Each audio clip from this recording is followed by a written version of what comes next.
자, 오늘은 이제 다섯 번째고, 어디 갔지? 타이틀이 사회적 평화, 전쟁, 평화의 완전한 실패 이런 건데요. 혹시 지금 참여하신 분들 가운데, 이게 모든 형제를 읽는데 조금 도움이 될 만한 그 팁 한 두 가지 정도만 드리도록 할게요. 도움이 안 되면 어쩔 수 없고요. 이게 전체가 8장으로 구성되어 있잖아요. 그런데 제가 앞에서 이제 쉬는 시간에 시작하기 전에 잠깐 말씀드렸고 첫 시간에도 그 말씀을 드렸는데, 자, 1장의 제목이 폐쇄된 세계 위에 들이온 암은들 복수예요. 그리고 그러니까 세상을 어둡게 하는 추세들을 한번 내가 꼽아보겠다라고 해가지고 산산이 깨진 꿈, 말하자면 2차 세계대전 이후에 무려 70년 전쯤에 48년에 유엔 인권선언도 나오거든, 이 책에. 그게 무슨 얘기냐면 그 끔찍한 1차, 2차 세계대전을 겪고 나서 사람들은 이제 우리가 이렇게 살면 안 되겠구나. 이렇게, 왜냐하면 2차 세계대전의 여러 배경 가운데 하나가 그 제국주의에 팽창하다가 그 충돌한 것으로 보거든요. 그런 해석이 있어요. 왜 2차 대전이 생겼는가, 그 배경에 대해서 얘기할 때. 물론 좀 약간 먼 저기로는 1929년에 있었던 금융 위기가 있었죠. 월가에 이른바 우리가 역사책에서 많이 배우는 세계 대공황이요. 그러니까 경제적인 문제, 그다음에 패권의 팽창 이런 것들하고 무관하지 않거든요. 그래서 끔찍한 전쟁을 벌였고 전쟁을 마친 다음에 무려 6천만 명의 살상자가 났다고 추정이 되는데, 다시는 이러지 말고 우리가 하나 된 세계로 다시 살아야 되겠다라고 희망을 갖고 꿈을 가졌고 어느 정도 그 꿈이 이루어진 듯 했다. 그런데 몇 년 전부터 우리가 2018년에 세계 평화의 날 담화가 평화는 좋은 정치를 요구합니다. 이런 제목이거든요. 정치. 그런데 그 세계 평화의 날 담화를 왜 그 시점에 냈을까? 이른바 이 책에서 말하는 그 내셔널리즘, 아주 편협하고 자국중심주의의 어떤 이런 것이 다시 부활하기 시작한 거예요. 미국이 그랬고 중국이 그랬고 일본이 그렇고 러시아, 이 강대국들이, 빅 패밀리들이, 파워풀 패밀리들이. 그리고 이것이 7장에 가면은 요즘에 전쟁이 다시 일어날 것 같은 그 조짐들이 아주 농후하기 때문에 7장에서 저는 이 말을 해야 되겠다 하고 전쟁 얘기를 꺼내는 거예요. 세계대전을 염려하는 거죠. 물론 그것만 말하지 않고 이른바 산발적으로 벌이는 제3차 세계대전 중이란 표현이 나와요. 그것은 뭐 구체적인 사례로는 2차 세계대전 이후에 우리는 전쟁을 더 이상 안 하고 서로 평화롭게 하나가 된 세계 살 줄 알았는데 실제 데이터는 무려 150회 이상의 국지전이 있었어요. 자, 그런 것이 바로 처음에 그렇게 하나가 되겠다는 꿈은 가졌으나 요즘에 가만히 보니까 꿈이 산산이 깨져버렸다라고 보고 있는 거예요. 1장에서 말하는 그 첫 번째가 산산이 깨진 꿈. 그러니까 1장에 그 다크 크라우드스, 검은 구름들이라는 것은 이 시대를 고통스럽게 하고 있는 일들이 어떤 것들일까를 짐작하는, 이제 살펴보는 거거든요. 왜? 간단해요. 그 이제 1장에서 보면은 모든 사람을 위한 계획의 부재 또는 불충분한 어떤 보편 인권의 실현. 그러니까 모든 사람을 위한다라는 건 뭐겠습니까? 한 사람과 모든 사람은 인간의 존엄함, 인격, 그럼 인권이에요. 그리고 그 모든 사람에 대한 계획이라는 건 공동선, 공동체 같은 거거든요. 그 아까 앞에서 말씀드린 3억 헌장에서 말한 인간의 존엄과 인류 공동체, 인간 공동체, 공동선에 지금 먹구름이 끼고 있습니다라고 말하는 거죠. 그럼 이것이 먹구름이 끼면 누구한테 나쁜 일이 벌어지는가? 가장 힘없고 약한 사람들에게는 치명적인 악영향을 주는 거예요. 왜냐하면 파워풀한 사람은 스스로를 보호할 수 있으니까. 자, 그것이 일장에 말하자면 인간의 존엄감과 공동선에 심각한 장애가 되는 일들이 뭔가를 일장에서 말하잖아요. 요런 서술 방식이 바로 사회교류에서 말하는 관찰하라예요. 시대의 징표를 탐구해라. 세상 일에 관심이 많은 이유는 그 세상 일에서 무슨 이득을 취하기 위한 게 아니라 사람들과 공동체에 부정적으로는 나쁜 영향을 미치는 게 뭐냐. 그 나쁜 영향이 힘없고 약한 사람들에게 얼마나 큰 고통을 주는가에 민감해야 된다라는 취지예요. 그게 사회교류에서 말하는 사회적 약자에 대한 우선적 선택의 원리라 그러죠. 우리 교회에서 많이 익숙한 가난한 이를 위한 우선적 선택이라고 하죠. 그리고 또 나온 얘기가 뭐냐면 공동의 공유의 로드맵이 없다. 어디로 가야 될지 모른다 그 말입니다. 똑똑한 것 같은데. 그리고 또 마지막으로 한 게 커뮤니케이션 얘기를 하거든요. 하나가 된 세계인 것처럼 보이나 그 가상의 세계, 커뮤니케이션의 현장에서는 무슨 일이 벌어지고 있는가. 사람들을 전부 다 흩어버리고 있다 이런 거예요. 자, 이것을 프란치스코는 오늘날 이 세계에서 내가 관찰한 어두운 구름들이고 이 어두운 구름들은 힘없고 약한 사람과 지역을 죽음으로 내몰고 있다. 그게 이제 서론 부분에서 800여 년 전에 파워풀 패밀리들이 도시에서 쌈박질 벌이고 있을 때 컨트리 사이드에서는 빈곤이 휩쓸고 있었다. 그게 800년 전이나 오늘의 우리의 모습하고 비슷할 것이라는 그 문학적인 어떤 상상력을 우리에게 일러주는 거죠. 자, 그게 1장이잖아요. 이게 3억 헌장의 서론 부분이에요. 현대 세계의 인간 상황, 사람에게 영향을 주는 시츄에이션들 혹은 환경들이 무엇인가에 대해서 3억 헌장의 서론 부분에서는 쭉 쓰고 있어요. 자, 이게 병렬하고 있죠. 그 다음에 3억 헌장에서 인간의 소명과 교회라 그러지 않았습니까? 그런데 이 모든 형제나 찬미받으소서의 2장은 뭐냐면 이걸 처음에가 이제 지금의 사태를 관찰을 하고 이거를 정치도 관찰을 합니다. 경제 전문가도 다 관찰을 해요. 문화 전문가도 다 관찰을 하고 경제인들도 관찰을 해요. 우리 교회의 눈으로 봐야 되는 거죠. 그걸 우리는 복음의 빛으로 비추어 성찰한다 그러죠. 그 복음의 빛이 뭐냐면은 모든 형제에선 제2장 길 위에 나그네 버려진 사람, 상처 입은 사람, 강도당해서 쓰러진 사람, 그 사람이 곧 이 시대라는 거예요. 그 사람이 처지가 곧 이 사회의 처지라는 거예요. 그 사람의 처지가 곧 우리 문화의 황폐함이라는 거예요. 이 책에서는. 그래서 편협한 문화, 단견의 문화, 천박한 문화, 퇴폐의 문화. 그리고 그 상처받은 받아서 길가에 쓰러진 사람이 이 시대의 정치 형국이라는 거예요. 그게 경제와 같다는 거예요. 그러니까 어떤 이미지를 얘기할 때 꼭 사람만을 두는 게 아니고 영역, 지역, 심지어는 문화, 그 다음에 인민, 집단 말이죠. 국가. 이 상황이 이걸 리얼리티라 그러거든요. 우리 번역에는 자꾸 현실로 번역하는데 프란치스코 교황의 언어로 따지면 현실하고 리얼리티는 분명히 다른 거예요. 현실은 오히려 아이디어예요. 지금, 실제로 있는 것이 나타난 거잖아요. 나타날 지금. 근데 프란치스코의 리얼리티는 있는 거고 현실은 나타난 거예요. 사랑은 있는 거고 사랑하는 사람에게 따뜻한 말을 건네는 거 있지 않습니까? 그건 사랑을 나타내는 거예요. 그걸 이제 일반 사회에서는 기표라 그래요. 뜻한 바와 뜻한 바를 표현하는 거. 그걸 리얼리티하고 아이디어라고 프란치스코는 얘기를 하거든요.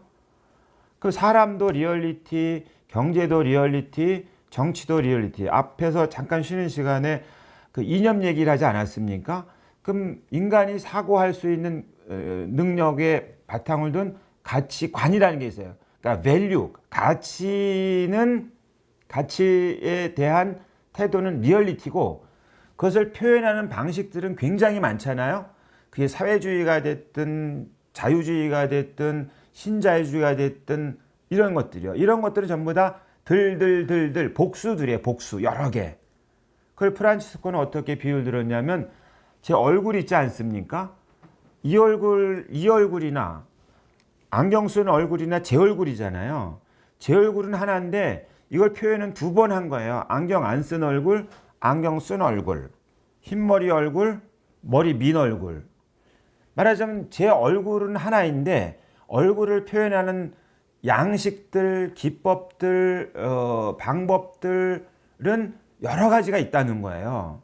그러면 리얼리티가 그 아이디어들보다 언제나 중요해야 된다. 그걸 놓쳐버리면 아이들 놓치면 이 표현들끼리 싸움박질이 벌어지고 리얼리티는 없어지는 거거든요. 자, 이런 내용으로 그 프란치스코 교황의 리얼리티가 있으면 정치는 그 리얼리티를 바라보는 고유의 방법이 있어요.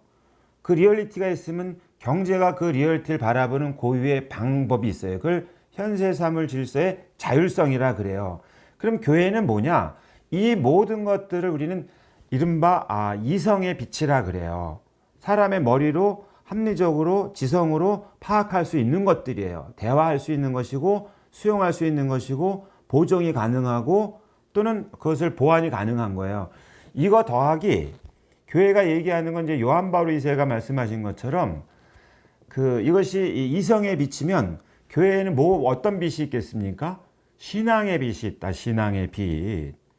그 이성의 빛과 신앙의 빛이 함께 날라서 어디를 향해 간다? 진리의 빛을 향해 간다 하는 거예요. 진리는 길이요 진리요 생명이신 예수님이시겠죠. 우리는 그런 것처럼 우리 교회는 항상 세상에 이 신앙의 빛을 비추는 거고 세상의 이성의 영역에 과학의 영역에 합리의 영역에 또는 감성역도 마찬가지입니다. 여기서는 이성의 빛으로 날아가는 거예요. 이렇게. 그래서 이 교회와 세상이 함께 두 날개처럼 날라서 이 배를 이 인류가 다 타고 있는 배를 얼루 향해서 진리를 향해 가도록 하는 것이다.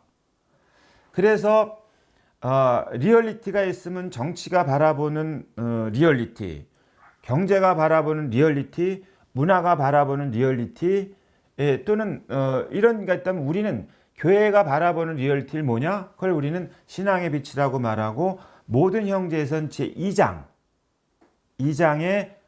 착한 사마리아 사람의 비유를 프란치스코는 제시하는 거예요. 거기서 강도당해서 상처를 입고 쓰러진 사람이 곧 이 시대다.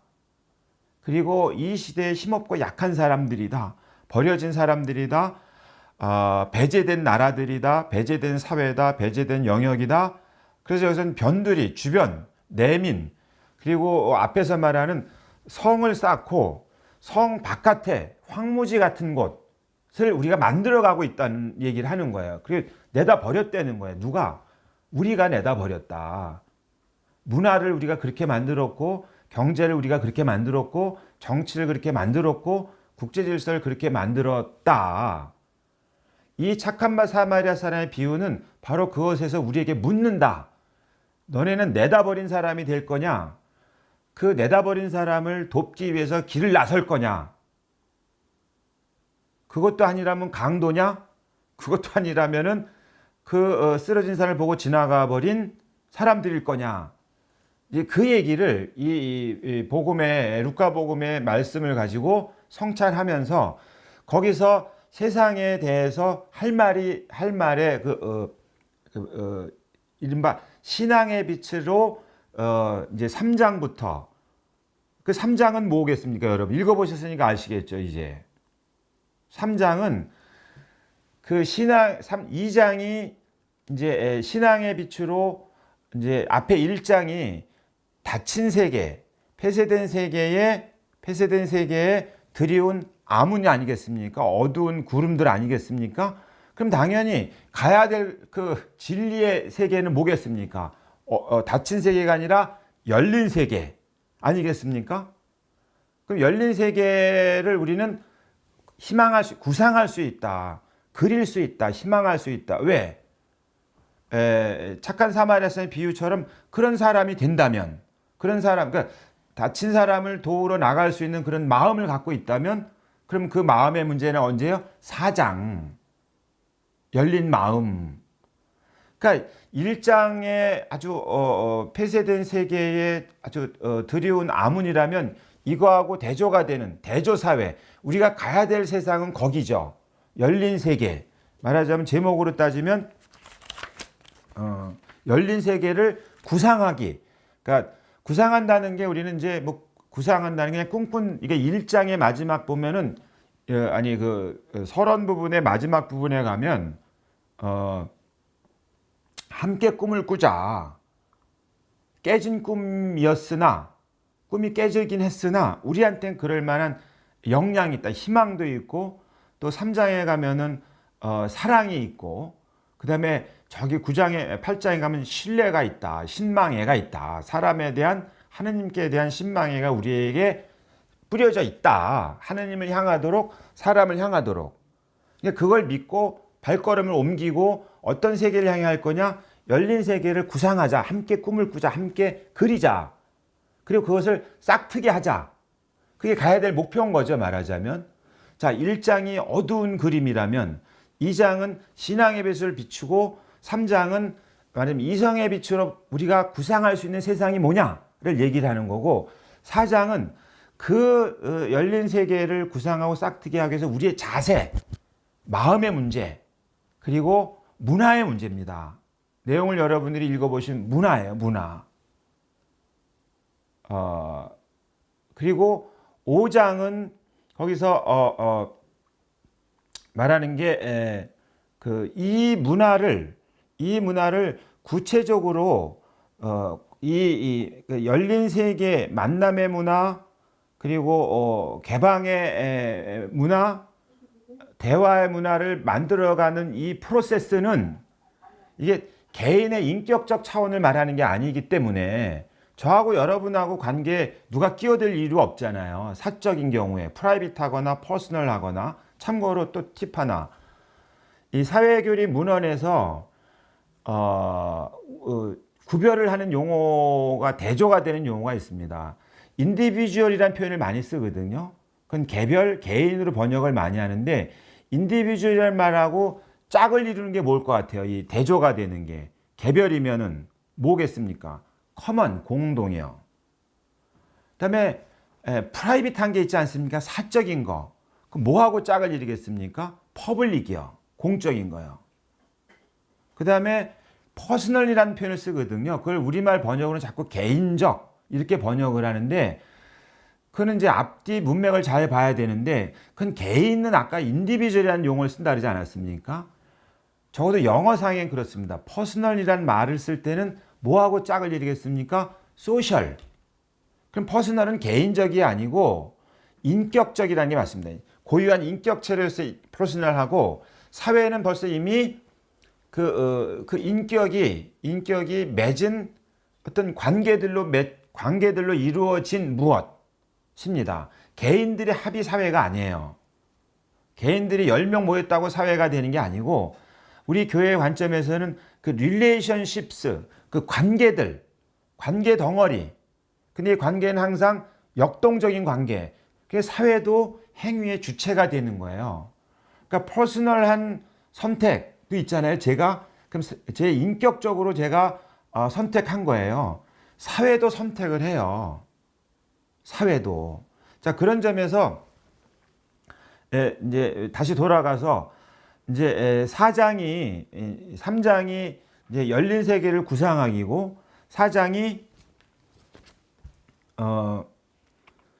그 열린 세계를 구상하는데 토대가 되는 것으로 문화 얘기를 하는 거고 5장 같은 경우에는 그 문화가 만남의 문화, 과정의 문화, 개방의 문화, 연대의 문화 이런 문화를 지도한다. 현실 세계 안에서 이끌어갈 수 있는 힘은 정치일 수밖에 없다. 그 얘기를 하는 겁니다. 경제한테 맡길 수가 없다고 아예 대놓고 말을 해요. 그리고 이 얘기는 이분만 말씀하신 게 아니라 이미 1891년에 새로운 사태 때부터 얘기하던 거예요. 왜? 경제는 이 책에서도 말하지만 우리 사람한테 있는 두 가지의 그 나쁜 경향을 여기서 얘기를 하는데, 한 가지는 그 꽁꾸피에시엔스라고 하는 윤리신학에서 많이 말하는 이기심으로 대표되는 현세의 욕망이요. 이기심, 자기 자신만을 생각하려는 그 성향이 우리한테 있다는 거예요. 그 인간의 나약함으로. 또 한 가지는 파괴성이에요. 이 파괴성은 이제 갈등, 충돌, 전쟁으로 표출이 되는 거죠. 그 이기심과 이 파괴성이 인간이 가지고 있는 나약함을 용인해, 우리 인정해야 된다. 그 이거는 절제해야 된다. 그래서 이 책에서는 주교회의 번역은 뭘로 나온지 모르지만 수련한다, 개발한다, 단련한다는 말이 굉장히 많이 나와요. 단련해야 됩니다. 수련해야 됩니다. 개발해야 됩니다. 이게 이제 영어상으로는 이제 cultivated 하는 거죠. 그런 용어들이 많이 나와요. 그 동사들, 관용사들이. 그러니까 인간의 어떤 이기심의 어떤 경향, 파괴성의 어떤 경향을 절제한다든지 친절이라든지 또는 이런 그 훈련을 통해서 컨트롤해야 될 필요가 있는데, 경제 분야에서는 이 이기심에서 끝판왕 중에 끝판왕 뭐겠습니까? 사순절 이제 얼마 전부터 시작했는데 예수님을 유혹했던 것들, 그 사막에 유혹한 것이 세 가지 정도 있지 않습니까? 그중 그 두 가지가, 하나는 세상 모든 걸 다 주겠다, 너의 소유물로 해주겠다 하나고, 세상 모두가 네 앞에 무릎 꿇게 하겠다. 이걸 이제 사회교리 관점에서는 권력의 욕망과 그 소유의 욕망으로 얘기를 해요. 그리고 이 책에서는 바로 바벨탑 얘기까지 나오는 거고요. 모든 형제에서는. 그 때를 지어가지고 세상을 지배하려는, 하느님하고 맞서려는, 그리고 그것이 만약에 권력의 욕망이라면 재물의 욕망이 있는데, 그 재물의 욕망이 경제 분야 아니겠습니까? 수익 기반의 경제 모델, 당장의 수익 기반의 경제 모델은 사람을 죽이는 것도 서슴지 않는다고까지 얘기를 하거든요. 그거는 일부러 뭐 칼로 쪄 죽였다는 게 아니라, 예를 들면 이런 거예요. 당장의 수익을 목표에 두고 과학기술 발전을 적용을 해요. 그걸 이제 이제 기술 관료주의라고 찬미받으셔서는 아주 엄하게 비판하죠. 여기에 이런 과학기술의 만능주의 더하기 경제적 이윤의 어떤 동기가 결합이 되면 사람뿐만 아니라 지역뿐만 아니라 나라도 거덜내는 일을 서슴지 않는다, 그 말입니다. 심지어 이 책에서는, 이 책 말고 다른 자리에서도 여전히 1891년에 그 새로운 사태 이래로 이 경제 분야에서 이 재물의 그 소유의 이 욕망이 무절제하거나 절제되지 못할 경우에 어떤 일이 벌어지는가를 계속해서 목도하고 있기 때문에, 바로 경제를 가장 기본적으로 경제에 관한 철학, 경제 모델의 배경이 되는 문화가 중요한데, 이 문화도 단련돼야 되지만 당장의 이 경제의 프로세스를 누가 컨트롤할 거냐, 현실에서 자발적으로 하면 제일 좋죠. 그게 바로 정치라고 말하는 겁니다. 그게 지역 정치가 됐든 국가 정치가 됐든 영내 정치가 됐든 세계 정치가 됐든, 한마디로 정리하면 경제가 공동체를 성장시키고 백성을 이끌어 나가는 일에 있어서 주도자가 돼서는 안 된다는 게 이 책의 또는 가톨릭 사회교리의 주요한 목소리예요. 왜? 여태까지 역사의 교훈이 그랬다라는 거. 그리고 정치라는 그 속성 자체가 현실의 사회가 가지고 있는 여러 자원들, 유무형의 자원들을 어디에 배치할 거냐, 어떻게 분배할 거냐, 아예 질서를 잡는 일이 정치거든요. 그게 정치의 본령, 정치의 임무라고 말을 해요. 그러면 현실이 가지고 있는, 사회가 가지고 있는 유무형의 자원, 그 자원을 풍부하게 하고 개량하고 해서 인간의 삶을 품위 있게 하고 공동체 물질적 조건을 개선하는 영역이 경제인데, 이 경제의 영역에서 이 소유의 욕망이 작동을 하게 되면 한마디로 소수의 능력 있는 파워풀 패밀리가 많은 걸 가져가게 된다 그 말입니다. 말하자면 정의의 이름에 따르면은 분배가 그 자체 내로 자율적으로 이루어질 거라고 이 욕망이 현세의 이 욕망의 강함이 그 정의에 따라서 분배를 공정하게 할 거라고 기대하기가 역사적 교훈으로 난망하다. 그러면 이 자원을 어떻게 그 질서 있게 위치시키고 흐르게 하고 분배하고 배열할 거냐의 임무가 정치의 임무이기 때문에 정치가 중요하다고 말하는 겁니다. 현실적으로. 그래서 그게 5장에 더 나은 정치, 더 좋은 정치가 얘기가 대놓고 나오는 거고요. 자, 이 더 좋은 정치, 더 나은 정치의 방법론으로 뭐다? 대화하고 협력이다. 그래서 6장에 사회적 대화, 그리고 우애를 왜 얘기를 할까? 그거는 이제 이중적이죠.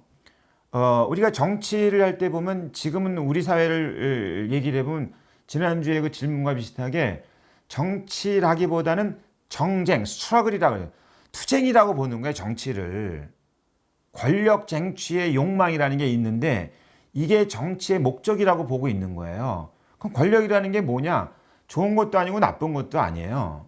권력은 타인에게 자기 의지를 부과하려는 의도, 그걸 권력이라고 욕망을 저의 의도를 여러분에게 부과하려는 얹으려는 욕망, 그거를 그 권력의 욕망이라 그러는데 그러니까 그걸 부과할 때 저의 의도를 부과할 때 좋은 의도를 부과하면 좋은 거잖아요. 나쁜 의도를 부과하면 나쁜 거죠.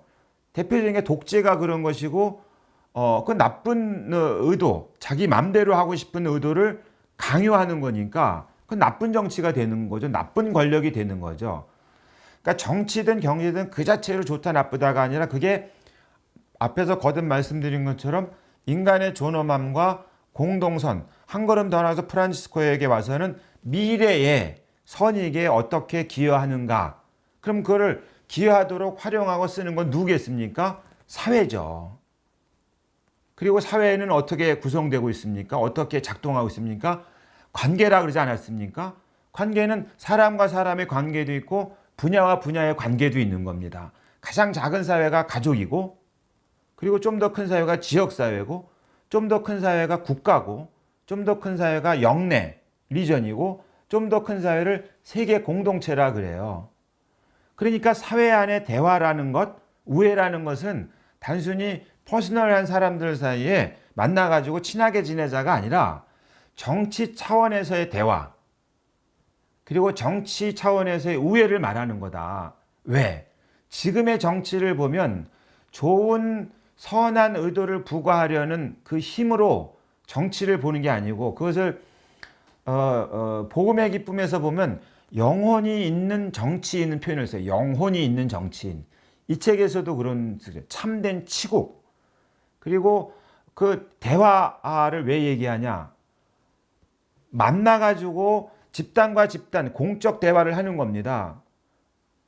그러면 공적 대화는 사담을 나누는 게 아니란 말입니다. 그걸 그런 것이 아예 없다는 게 아니라 여기서는 지금 이 책에서는 공적 퍼블릭 디베이트, 공적인 토론, 공적인 대화, 공적인 담화, 공적인 회의를 할 때 여태까지 이 권력의 욕망, 그러니까 정치란 내 앞에 있는 저 집단에게 우리의 의도를 부과시키려는 것, 그것도 좋은 게 아니라 지배. 그러니까 앞에 그 1장에서 맨 마지막에 희망이 나오고 그 앞에 뭐가 나옵니까? 서브젝션, 굴욕, 그리고 자기 경멸의 형태들. 그러니까 정치가 그 짓을 한다 그 말입니다. 근데 이기는 것이, 승리하는 것이, 반대자를 꺾어뜨리는 것이 승리라고 믿는 게 정치고 우린 걸 정권을 획득하는 거라고 보지 않습니까? 미국이 그렇고 중국이 그렇고 러시아, 소련이 그랬고 일본이 그랬고 전부 다 이들의 정치의 핵심은 뭐겠습니까? 서로 만나가지고 서로 다른 아이덴티티를 가지고 민주당이 다르고 공화당이 다르지 않습니까? 그리고 중국 같은 경우도 그렇고 뭐 거긴 그렇지 않지만 그렇게 정치적 견해라든가 또는 비전이 서로 다른 집단들끼리 만나서 서로의 주체성 또는 개별성, 독자성을 유지하면서 사람에게 어떻게 기여할 거냐, 세상에 어떻게 기여할 거냐, 미래를 어떻게 건설할 거냐, 정직하고 조작되지 않은 정보를 가지고 대화를 하면 길이 보인다라는 게 얘기예요. 좋은 정치인은 그럼 뭐냐면 그런 자세를 갖고 있는 정치인을 말하는 겁니다. 영혼이 있는 정치인을. 그러니까 6장에서 말하는 사회 안의 대화와 우애, 그 우애는 뭘 말하는 겁니까? 적이라고 보지 말라는 얘기입니다. 우린 정치를 얘기할 때 상대를 꺾어 이겨야만 될 대상으로 보는 거 아닙니까? 나라와 나라 사이로 비근한 예로 우리하고 일본, 우리하고 중국, 그걸 이제 이 책에서 말하는 내셔널리즘이라 그래요. 편협하고 성마르고 괴파르고 폭력적인 일국주의, 내셔널리즘이 지금 발흥하고 있다 지금. 1장에서 말하는 거. 우리도 그런 맥락에서 내셔널리즘에 쩔어 있는 거죠. 우리가 일본을 생각할 때 한번 보세요. 일본이라는 나라와 우리나라는 두 개의 집단 아닙니까? 정치 공동체. 그럼 대화를 한다는 건 협상도 필요해요. 한일 협상이 그런 거겠죠. 이 책에서 말하는 바는. 근데 이 대화가 평화로 이르는 길이 되려면 그 인민, 일본의 인민, 우리나라의 인민이 갈고 닦아고 개발해야 될 게 너무 많다. 근데 이게 일국주의, 내셔널즘에서는 이게 몰빵론이 되잖아요. 그냥 똘똘 뭉치는 거죠. 그거를 이 책에서는 패거리라 그래요. 패거리. 그리고 점잖게 번역한 것은 이제 공동 경영장. 말하면 갖고 있는 자원을 서로 자기네끼리만 갖고 있는 거야, 그냥. 그럼 우리 거 갖고 있는데 남이 이 안에 숟가락 얹는 거 좋아하겠어? 안 하죠. 우리가 한일 관계를 보고도 그렇고 세계 국제 질서를 보면 전부 다 점점 일국주의로 흘러가고 있다. 자국 우선주의라고도 말하고 그걸 점잖게 민족주의라고 번역을 하지만 그건 잘못된 번역이죠. 그 일국 자기네끼리만 그러면 이제 그게 인종이 될 수도 있고 정치 결사체로서 국가가 될 수도 있는 거고요. 아니면 이익 공동체로서 기업이 될 수도 있는 거예요. 자, 이런 경우에는 다른 집단과 이 집단과 저 집단 사이에 우애 관계, 사회적 우애입니다. 친구 먹자는 거, 영화에 뭐 드라마 나온 친구 그런 친구 아니고 공적 차원, 소셜 차원, 퍼블릭 차원에서 우애를 말하는 겁니다. 우리 이 청취자들께서 회칙을 읽으실 때 정말 제발 좀 까드시지 마셔야 될 거. 이런 용어들과 이런 어휘들을 0.5초 만에 그거를 이 책에서도 많이 말하고 복음의 기쁨에서도 경계하고 하는데 그걸 이 책에서 뭐를 말합니까? 윤리를 물리학이라든가 이런 걸로 환원시켜 버리는 거예요. 축소시켜 버리는 거죠. 그럼 당연히 세상엔 선악이 없어요. 물리 같은 데는 셈만 있는 거거든요. 근데 그런 걸 환원주의라고 말하는 또 다른 환원주의가 있는 거예요. 뭐냐면 이게 인간의 차원도 전인의 차원인데 이거를 환원시키는 거예요. 뭘로요? 근데 일면을 가지고 있는 개체로만 환원시키는 거예요. 모나드라고 그래요. 모나드. 사람은 신비거든요. 근데 그냥 독립되어 있는 홀로 섬처럼 존재할 수 있는 아주 고유한 존재로서의 모나드, 단자. 그렇게 환원시키는 거예요. 인간을. 사회도 어떻게 환원시키냐? 사회도 관계망이라고 말씀드리지 않았습니까?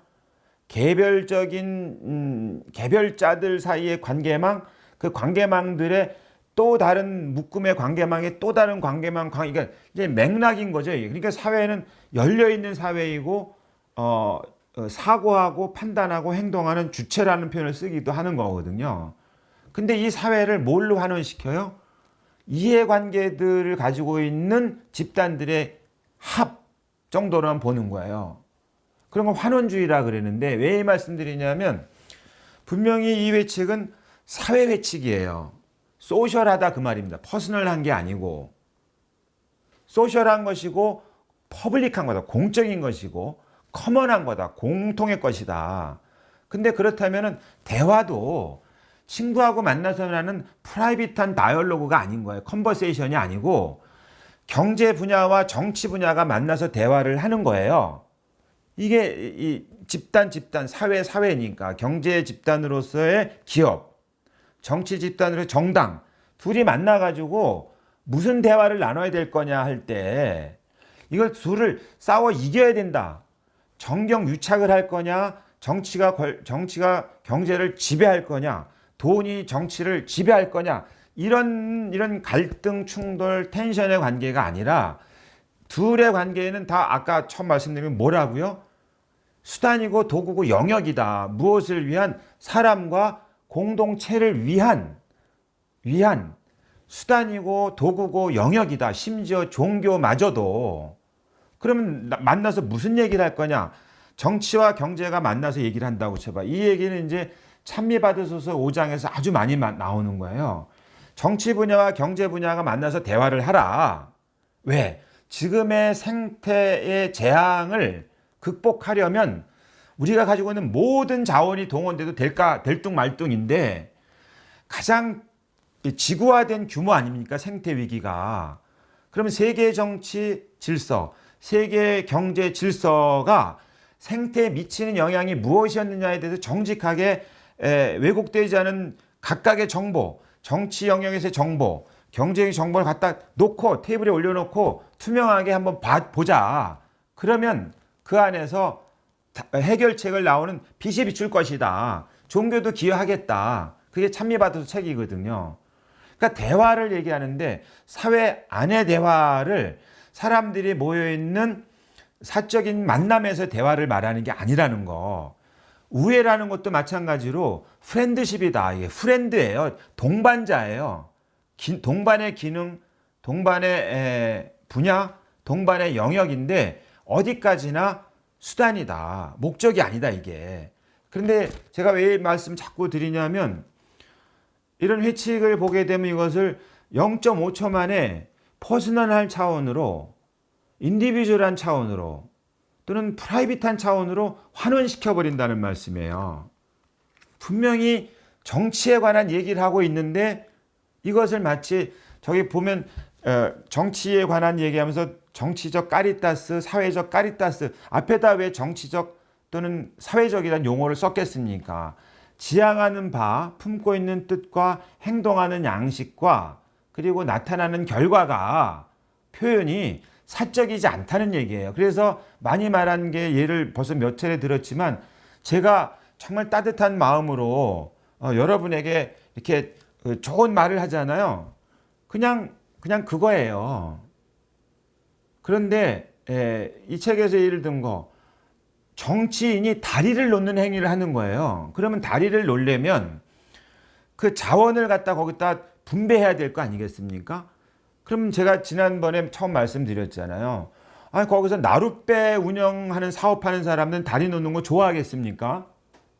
안 좋아하겠죠. 그러면 그 나룻배 놓는 사람, 나룻배 사업하는 사람은 다리 놓는다면 굶어 죽으라고요? 그러면 그 사람을 배제하는 거잖아요. 어떤 결정으로. 사회는 그래서는 안 된다는 거죠.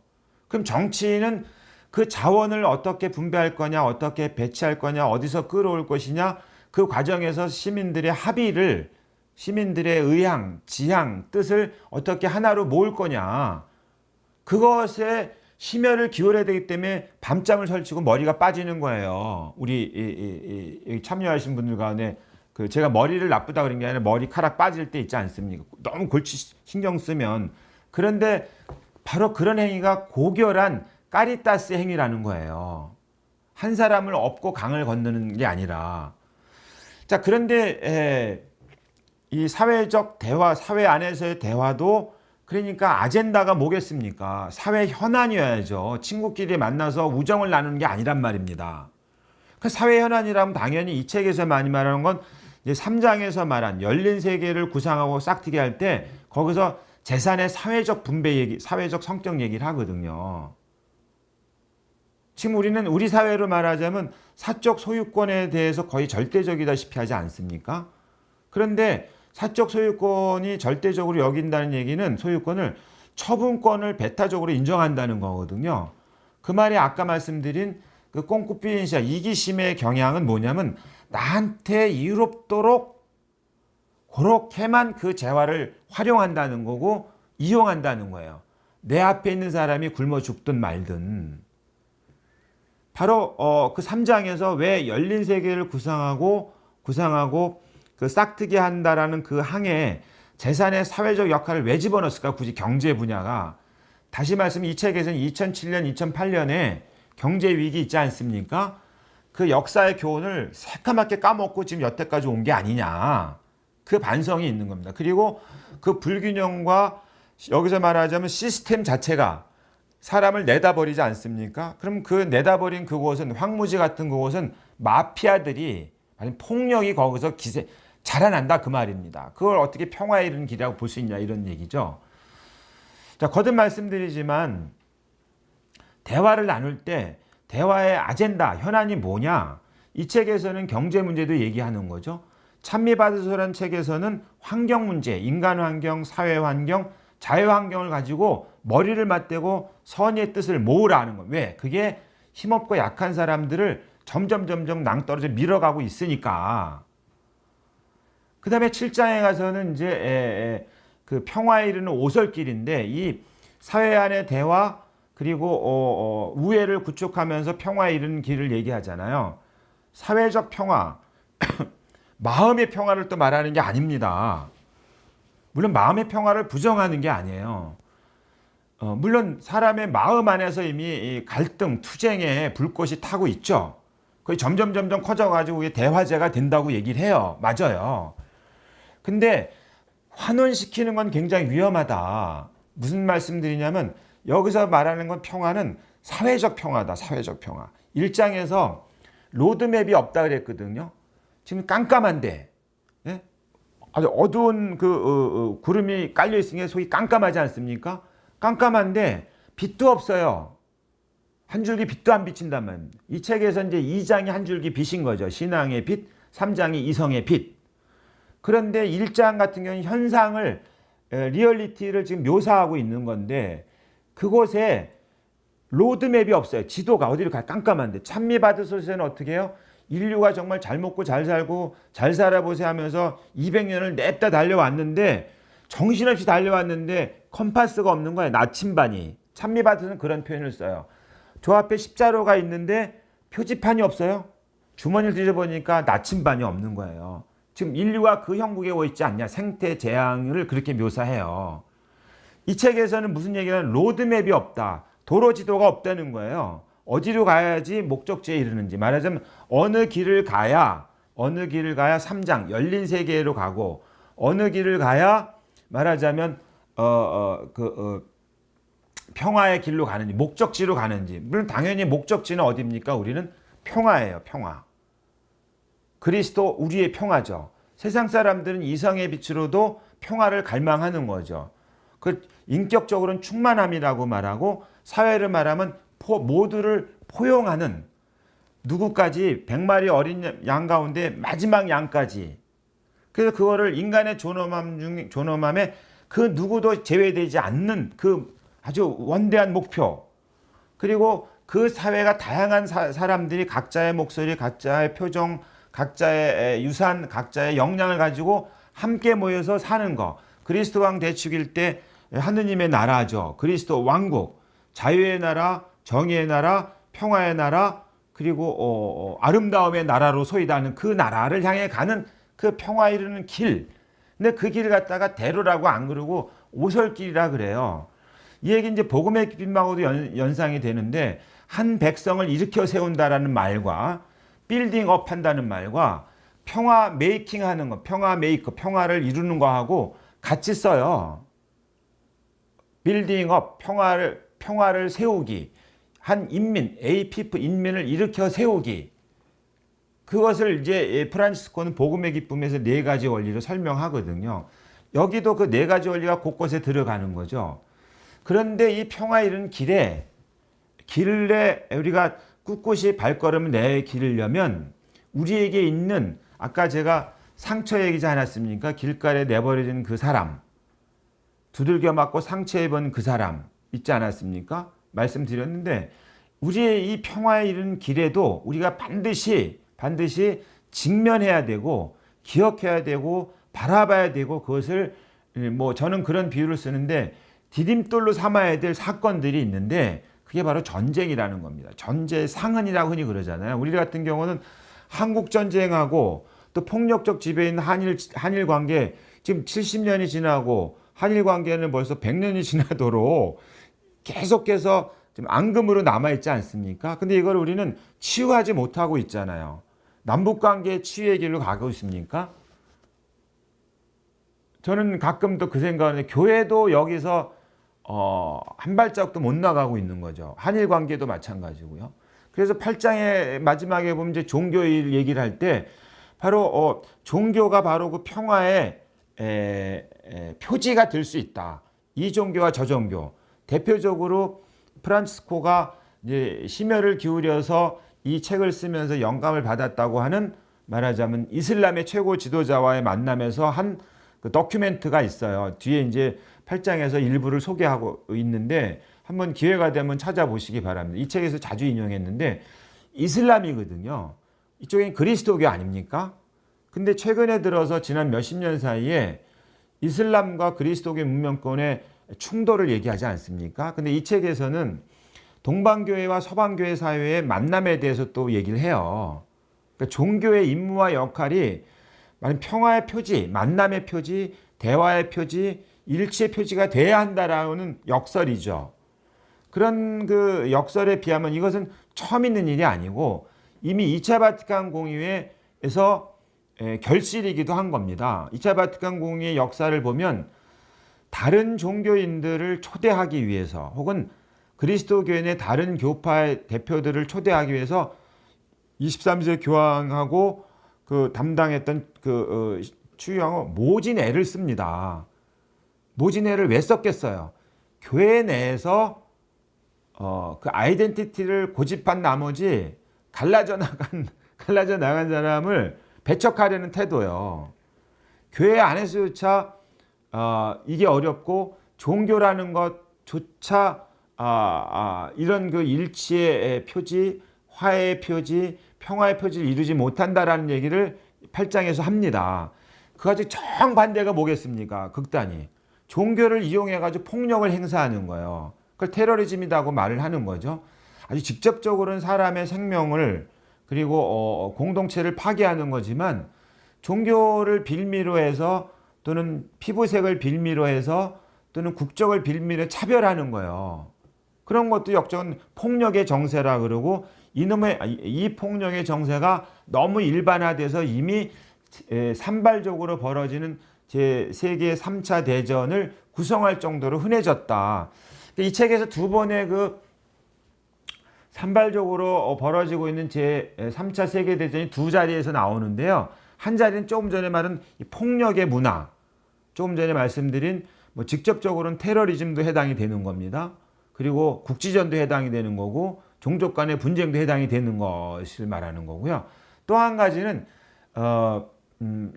이슬람으로 대표되는 거는 이슬람만을 말하는 게 아닙니다만 종교랑 관련된 그 폭력이요. 가톨릭도 있고 비가톨릭도 있습니다. 이슬람도 있는 거고. 그 배경에 종교가 모범이 되고 평화의 메시지가 되고 일치의 상징이 되진 못할 망정 종교가 세상에 증오, 폭력을 조장하는 것으로 사람들이 보는 거죠. 2차 바티칸 공의회의 교회 헌장에 따르면 하느님의 얼굴을 종교가 우리가 가리고 있는 거죠. 무신론자가 하느님을 부정하는 게 아니라 우리가 하느님의 얼굴을 가리고 있는 꼴이 되는 거죠. 그게 이제 8장의 얘기인데 이제 8장에서는 그래서 이제 바로 7장에서 그 평화에 이르는 길에 있어서는 그 장애가 되는 전쟁 문제, 벌어진 전쟁, 또 앞으로의 전쟁에 대한 태도를 분명히 하는데 이거는 여태까지 사회교리하고는 분명히 확고한 분명한 태도를 밝혔다는 점에서 주목받을 것 같습니다. 뭐냐면 여태까지 그 전쟁 얘기할 때 정당한 전쟁 얘기를 하거든요. 정당한 전쟁, 무기를 사용해서 비록 적이지만 무기를 사용해서 죽일 수도 있다. 그럼으로써 나를 지킬 수 있다. 우리를 지킬 수 있다라는 이 무력 사용의 도덕적 조건들이 있어요. 근데 요한 바오로 있을 때도 그랬고 했는데 그게 명시적이지는 않았는데 이 사회 회칙을 통해서는 프란치스코는 이제 그 도덕적 정당성, 도덕적 조건을 논하는 것이 이제 의미 없다고, 물론 단정어는 쓰지 않습니다만 거의 의미 없다, 의미 없는 지경에 이르렀다, 그런 식으로 표현했다는 점에서 사회의료 관점에서 이제 평화주의의 강력한 어떤 근거로 이 사회교리 이 모든 형제가 근거로 제시될 가능성이 좀 있다고 봐요. 전쟁 반대 혹은 평화주의에 관해서 말이죠. 또 하나가 이제 사형도 역시 마찬가지로 얘기를 하는 건데 배경은 간단합니다. 국가와 국가 사이에 벌이는 폭력이 전쟁이면 국가가 개인에게 가하는 폭력을 사형이라고 보는 겁니다. 그리고 우리 가톨릭 교회 교리서뿐만 아니라 에선 이미 사형을 단호하게 용납할 수 없다고 천명했기 때문에.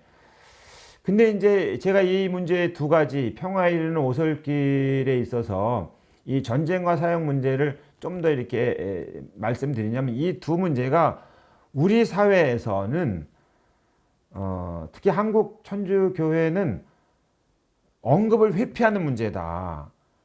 사형은 좀 다르죠. 그런데 이 전쟁과 관련해서 남북 관계가 있기 때문에 그랬는가, 경험이 있어서 그런가, 심지어는 뭐 핵무장설도 나오고 북침설도 나오고 뭐 정밀 타격 얘기 뭐 이런 정도 아닙니까?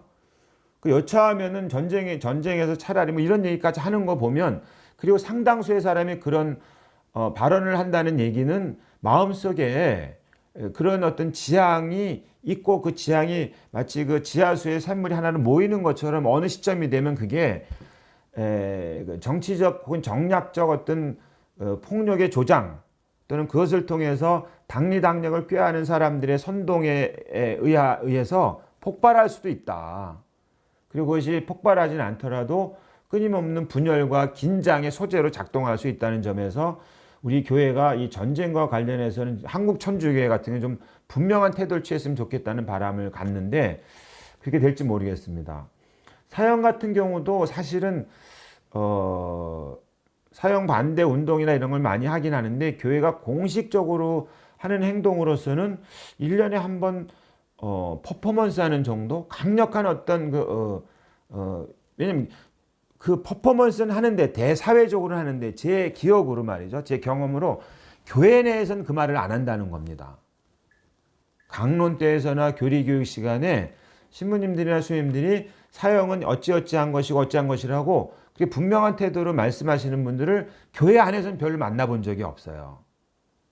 교회 바깥에 대해서는 사형 폐지 운동을 합니다라고 어떤 메시지를 많이 내는 것 같은데, 근데 교회 안에서는 그런 말을 안 한다. 왜? 교회 안에서 전쟁에 관한 얘기를 왜 안 할까? 교회 안에서 사형에 관한 얘기를 왜 안 할까? 저는 그 점이 좀 우려가 됩니다. 무슨 얘기냐면 이 평화에 이르는 길에서 회피하지 말아야 될 길이 있는데 갈등과 일치의 관계입니다. 아까 제가 평화에 이르는 길로서 네 가지 원리를 프란치스코는 제시했다고 하는데 이 책에서 자주 말하는 게 네 가지 다 나옵니다. 하나는 시간과 공간인데 시간이 참 중요하다라는 말은 다른 뜻이 아니고 과정이 중요하다는 과정. 그 과정이 중요하다는 얘기는 공간이라는 건 점유, 이렇게 쥐고 있는 거, 그 폐쇄되어 있는 걸 말하는 거고요. 과정이라는 것은 끊임없이 정반합으로 열려 있는 더 나은 길을 향해서 길 떠나는 모습입니다.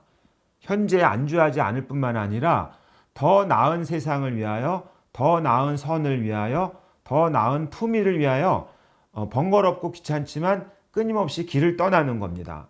그게 과정, 시간이 공간보다 위대한 뜻이고, 두 번째가 아이디어가 리얼리티가 아이디어보다 중요하다는 얘기는 실제와 실제 표현 양식들, 표현 방법들의 차이인 건데, 표현 양식과 표현 방법들의 차이들에 주목하다 보면 리얼티를 잃어버린다. 인간관이 A라 뭐 사회주의 인간관, 자본주의 인간관 또는 뭐 경제론적인 경제 관점 인간 이런 그 관점들이 굉장히 다양한데 이것들끼리 싸우다 보면 인간이 없어지는 거예요. 또 사회에 대한 해석도 마찬가지고. 그러니까 리얼리티가 아이디어보다 중요하다는 거고 세 번째가 전체가 분보다 중요하다는 건데 이게 사용에 관해서 얘기를 하는 겁니다. 인간 존엄함의 마지노선이 뭐냐? 라면 흔히 말할 때 이거는 언제 어느 곳에서나 누구도 예외 없이 절대적이라고 말하고 근데 이 조건은 아주 이상적인 거 아닙니까? 언제 어디서나 시공간의 제한 없이 누구나 다 누구도 빠지지 않고 70억의 인구인데 말이죠. 그 존엄을 다 존중한다? 여러분 중에 그럴 분 계세요? 별로 없어요. 아주 이상입니다. 목표죠. 그런데 사형은 바로 그것을 가늠하는 수준이 될 수 있을 것이다. 세상 사람들이 100사람 중에 99사람이 저 사람 돌로 쳐 죽이라고 했을 때 그럼 당연히 돌로 쳐 죽이는 거죠. 근데 그 돌로 쳐 죽일 만한 죄를 저지른 저 사람에도 하느님께서 부여한 생명이 있고 하느님이 원하시는 존엄한 가치의 삶을 살 권리 자격이 있다라고 인정하는 거예요. 마지노선 마지막에 그러니까 그런 거죠. 제일 못난 놈을 사랑하면 다 사랑하는 겁니다. 그리고 99마리 양의 100마리 양도 그렇고 은전도 그렇고 그 집 나간 양이든 길 잃은 양이든 뭐 뛰쳐나간 둘째 아들인 간에 들여보내면 완전체가 되는 거다. 그 말. 하느님 아버지께서 완전하신 것처럼 너희도 완전한 사람이 되어라 할 때 그 완전체요. 그러니까 사형제도를 그런 관점에서 보면 사형당해도 쌀 사람이라고 99사람이 손가락질 하더라도 그 사람을 살려야 된다고 말하면 생명의 소중함의 마지막 얼마나 우리가 그 쇼하 그러니까 유대인 학살 보고 인간의 양심이 이데올로기에 조작됐을 때 얼마나 타락할 수 있는가 시면을 보여준다고 표현하거든요. 그래서 그걸 기억해야 된다. 그래서 그런 일이 또 벌어질 수 있는 상황이 될 때 쇼하가 그 앞에 나타나면 인간의 양심이 다시 살아날지도 모른다는 기대를 갖는다가 이 책의 요지는 것처럼 그대로 옮기면 모든 사람이 저 사람은 죽여도 돌로 쳐 죽여도 싸다라고 말하는 그 사람을 살려낸다라는 그것은 그 존엄의 값어치가 어느 정도 수준인가를 보여주는 반증의 지표가 된다라고 이제 설명을 하는 거죠. 그런데 우리는 왜 사형이라는 현안과 전쟁이라는 현안을 교회 안에서 말하지 않는가? 바로 네 번째예요. 일치가 갈등보다 중요한데 이 전쟁의 얘기를 한다든지 사형의 얘기를 하면 교회 안에 분열된다는 우려를 많이 하시는 거예요. 신부님들이건 수녀님들이건 그러니까 그런 골치 아픈 얘기라고 생각하는 거죠. 그러니까 골치 아픈 얘기들을 교회는 다 빼는 거예요. 경제 얘기도 빼고 정치 얘기도 빼고 전쟁 얘기도 빼고 그리고 사형 얘기도 빼요.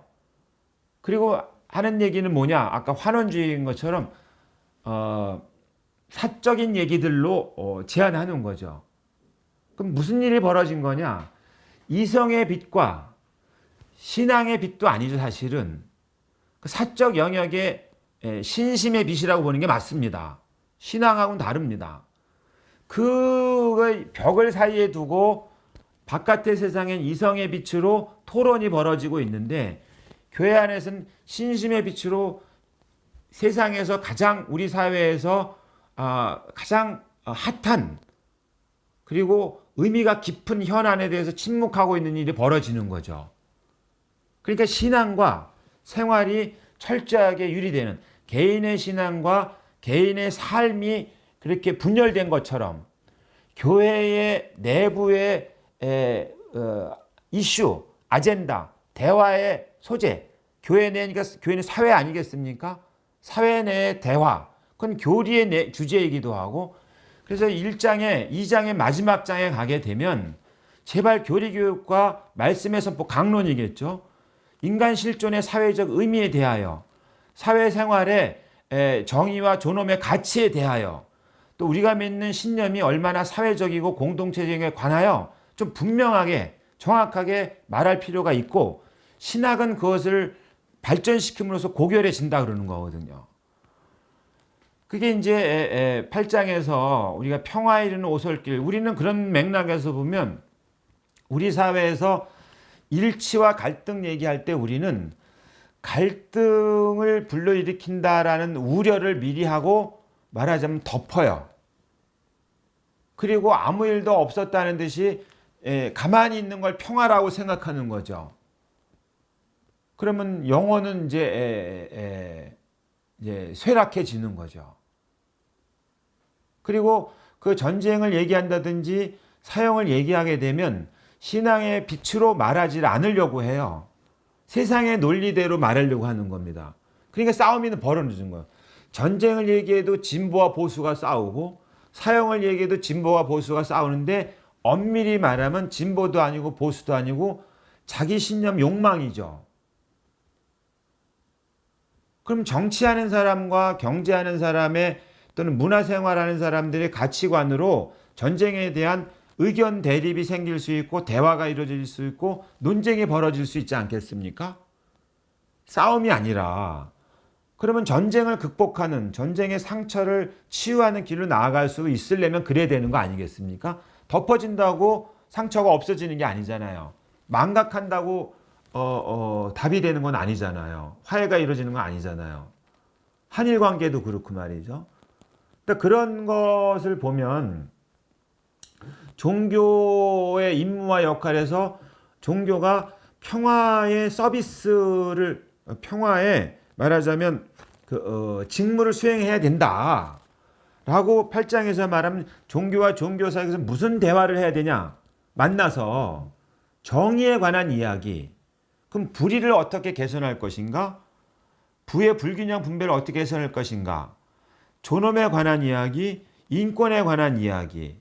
그래서 종교 간의 대화의 주제는 사회적 대화로서 우리 종교가 옳다, 니네 종교가 어쩌다, 이런 얘기가 아닌 겁니다. 그 얘기가 아니라 종교 간 대화의 주제는 사회적 현안이고, 주 주제는 인간의 존엄, 인권과 공동선, 정의에 관한 문제다. 이 책에서 말하자면, 또는 사목헌장에서 말하고 찬미받으서 말하는 그런 사회적 현안들을 말하는 것이다. 그럼 그리스도교인의 다른 교파하고도 마찬가지를 말하는 겁니다. 근데 그것의 전제는 있다. 우리 안에 그와 같은 전쟁이 됐든 사형이 됐든 말이죠. 그와 같은 우리 사회와 미래와 사람들에게 끊임없이 영향을 주고 있는 그 문제에 관하여 신앙의 빛으로 우리 나름대로 학자들은 신학자는 신학자대로, 교회 안에서는 교회 안의 사람들끼리 만나서 대화를 해야 된다. 머리를 맞대고. 그건 사목헌장에도 나오는 얘기입니다. 교우들은 자기들의 생활에 직접적인 영향을 주는 문제들을 성당에 가지고 와서 대화하고 토론하고 복음의 가르침에 비춰서 성찰하면서 어떻게 해야 된다는 걸 사회생활을 통해서 증명해야 된다. 개인으로서뿐만 아니라 함께. 그리고 찬미받으선 책에서는 아예 대놓고 시민이 힘을 모아서 정치 권력에 압력을 행사하지 않으면, 정치 권력은 그 표의 유혹에 빠져서 마땅히 해야 될 일을 뒤로 미루거나 현실적으로 사람들에게 인기 있는 정책을 펼칠 우려가 매우 높다. 입맛에 좋은 것만 한다, 그 말입니다.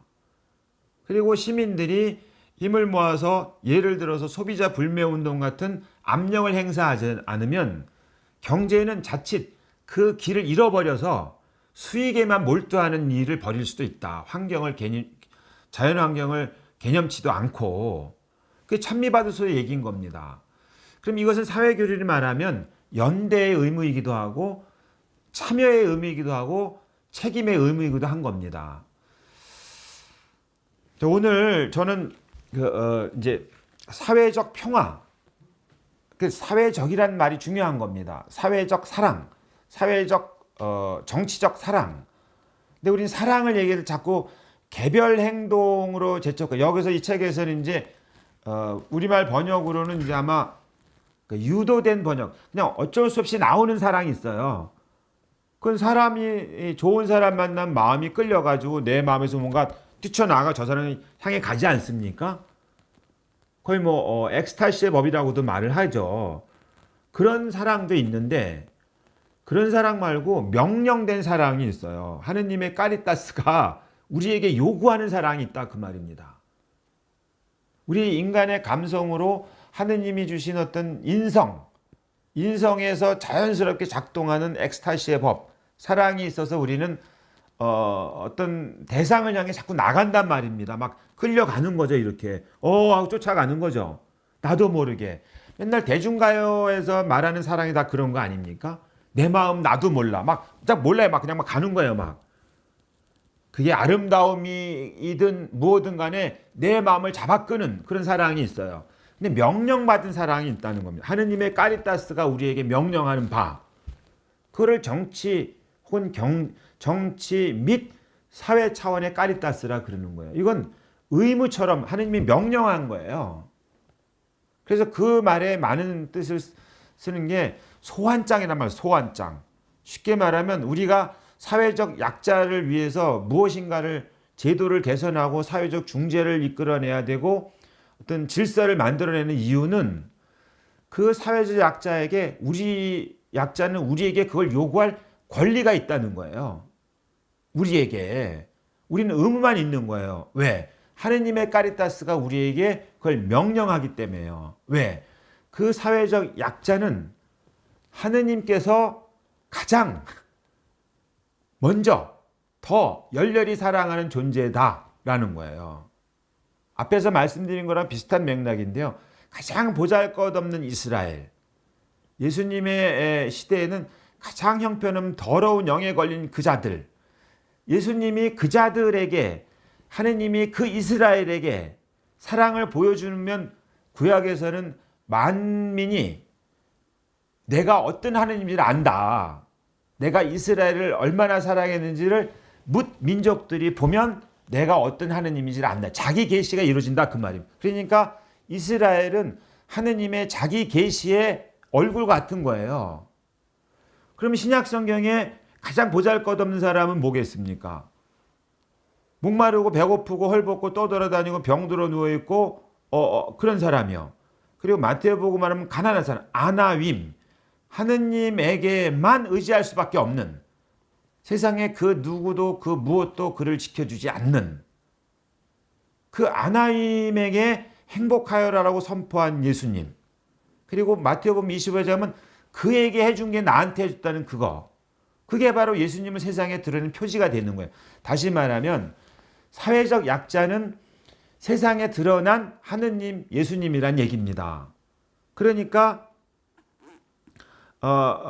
이 사회적 사랑, 정치적 사랑이라고 말할 때는 한 사회 안에, 그리고 범위 넓혀서 한 국가 안에, 범위 넓혀서 영내, 동부 가면 동부가, 아시아 대륙, 범위 넓히면 세계 안에 사람이 됐든 지역이 됐든 영역이 됐든 그렇게 쓰레기처럼 내버려지거나 벽을 쳐서 벽 밖으로 내버려진 사람에게 가라는 명령이다 그 말입니다.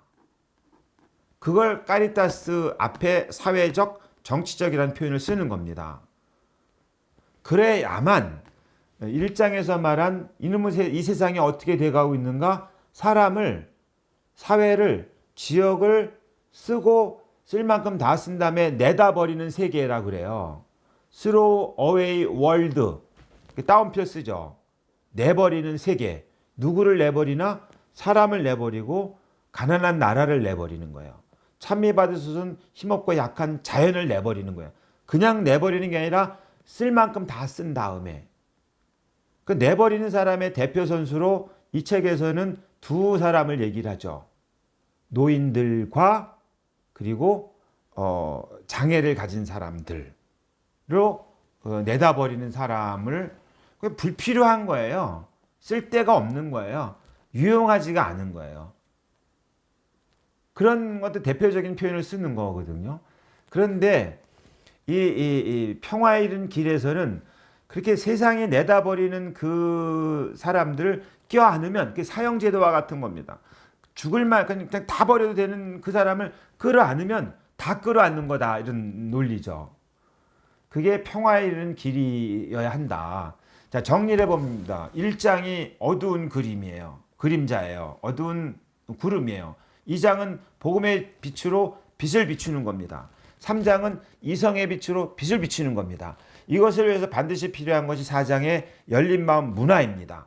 이 문화적 과정을 조절하고 경제적 탐욕을 통제할 수 있는 유일한 도구는 세상엔 정치입니다. 그 정치의 방법으로는 대화이고, 정치는 권력을 위해서 나와 다른 집단을 쓸어일으키는 게 아니라 서로 결합하고 친구, 프렌드십을 이루어서 사람과 사회, 한 개인뿐만 아니라 한 자연뿐만 아니라 전 세계의 선익을 위해 인간의 존엄함과 공동선을 위해서 어깨동무하고 나가야 된다. 방법론으로.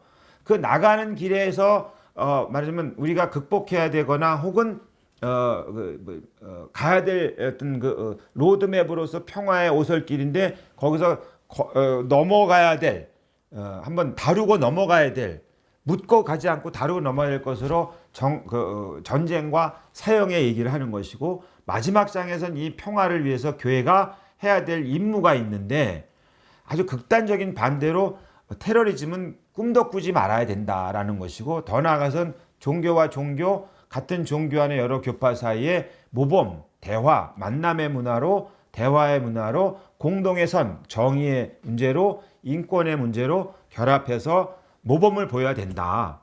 그럼으로써 우리는 이런 태도를 가지고 정치면 정치, 경제면 경제, 세계 질서면 세계 질서의 대화를 제안하고자 한다. 초대한다. 그 책으로 말하자면 모든 형제를 구성했다, 이렇게 볼 수 있습니다. 자, 혹시 오늘 주제에 그 사회적 평화, 전쟁 평화의 완전한 실패라는 것을 했는데요. 한번 이제 찬미받으소서의 7장을 특히 전쟁과 관련된 부분, 사형과 관련된 부분은 교회 안에서 좀 공개적으로 좀 얘기 좀 했으면 좋겠다. 신부님들끼리, 수녀님들끼리, 신자들끼리 그런 얘기 하면은 신자들 사이에 분란 생겨 라는 이 정말 그 무거운 중에 폭력적 이 기세거든요. 그러니까 알아서 기는 거죠. 이제 알아서 말하지 않는 거예요. 얼마나 위선입니까? 그러면서 맨날 입으로는 평화를 말한다는 게 말이 됩니까? 맨날 그러면서도 민족 화해를 말한다는 게 얼마나 가증스럽습니까? 그런 점에서 좀 용기를 좀 냈으면 좋겠다, 이런 바람을 갖습니다. 자, 혹시 뭐 궁금하신 거 있습니까?